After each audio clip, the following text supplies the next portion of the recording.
right, we're rolling. So if I could get your name and what you do. My name is Brian Madvig, and I'm a clinical psychologist. I currently am running a private practice that I've been head of for the last 20 years. And so I run the practice and I see clients myself, and then I have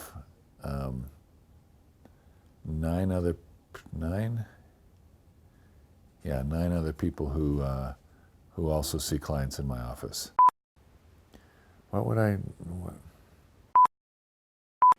We haven't hit it yet, though, I don't think. I don't know that we've hit the subject yet that's gonna... I don't know. Can't think of what else to... Hey, Meg? You got a second? We're talking about some way of being involved in the community. Things as a clinical psychologist that I've done, it hasn't been in the community really, so. Creating retreats.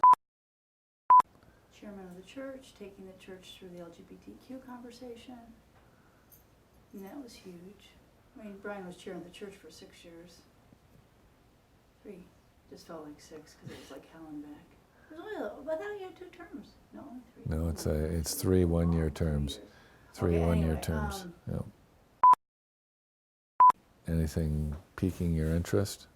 Well, helping the church through the issue of LGBTQ would strike a vein. Yeah. I mean, that was huge, and that was a huge investment in your life. Yeah. I know for sure that my dad has also been working with that, because Yep. it was also in the evangelical church as a whole. That was a big fiasco about that. Continues to be, and at the denominational level, it was a big fiasco. As in most places, the LGBTQ issue is a debated issue for a lot of people within the church community, and so it hasn't been done well. And so we had people in our church that wanted to have more discussion about it, and so it was requested at an annual meeting that we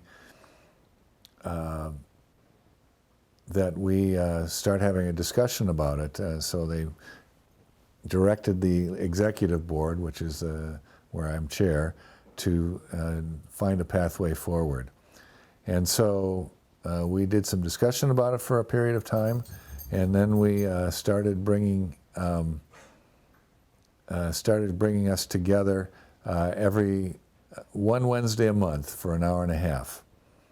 And we would get together for an hour and a half and talk about different issues. And so we had, I think we met for about 9 months.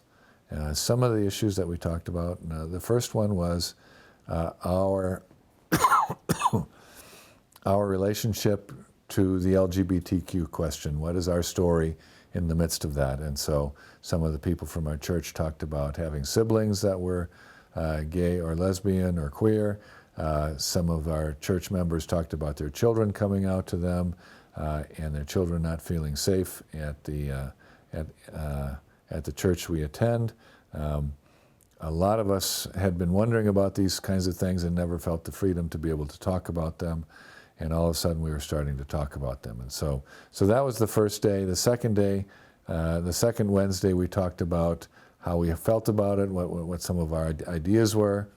Another of the Wednesdays we had our pastor talk about the fact that people read the Bible differently, and so there are some who come to the conclusion that homosexuality is wrong in any case. Some that see only the behavior of homosexuality is wrong.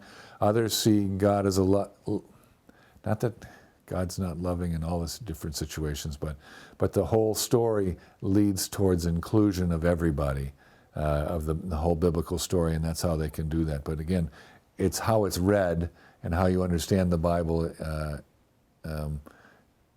can lead to different conclusions in terms of how you fall with this. So we had a conversation about that. We had a gentleman who had grown up in the Covenant Church, which is our denomination, had grown up in the Covenant Church and went through seminary and was graduating from seminary and came out as being gay, and he was not allowed to pursue being a pastor, and he was kind of ignored and not handled very well. The phrase that he used is that I want to be in a church where I get not tolerated. I don't want to be tolerated. I want to be celebrated. So if I'm with somebody and I choose to get married to that person, I want the church to celebrate that with me rather than just to tolerate me. And that was a great conversation. We also had a gentleman in who spoke about his own history of homosexuality, and he's married now and still identifies as gay, but he married a woman and he has 4 children, and he talked about his theology behind that and how that was worked out for him. That was another day. Then we had a couple days about, do we want to put together a welcome statement that's more inclusionary, inclusive there, that it's more inclusive, and we decided to do that. So we had a small group gather together, worked hard on it, and came up with a welcome statement that is more inclusive, and the church voted on it, the church membership, and by about a 78% approval rating, we had a new welcome statement, and that was a really exciting thing. Not everybody was happy.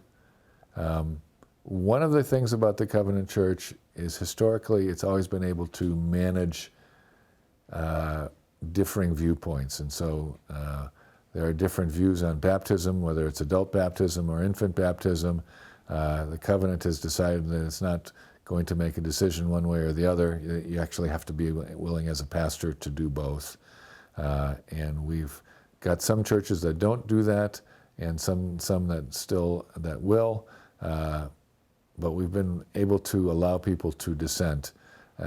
It hasn't happened as easily in this LGBTQ discussion, but we were trying to do it at our church as well as we could that way. I think that was the vein that we needed. There was. I've definitely got some good stuff in there. Thanks for asking me to be involved in this. Yeah.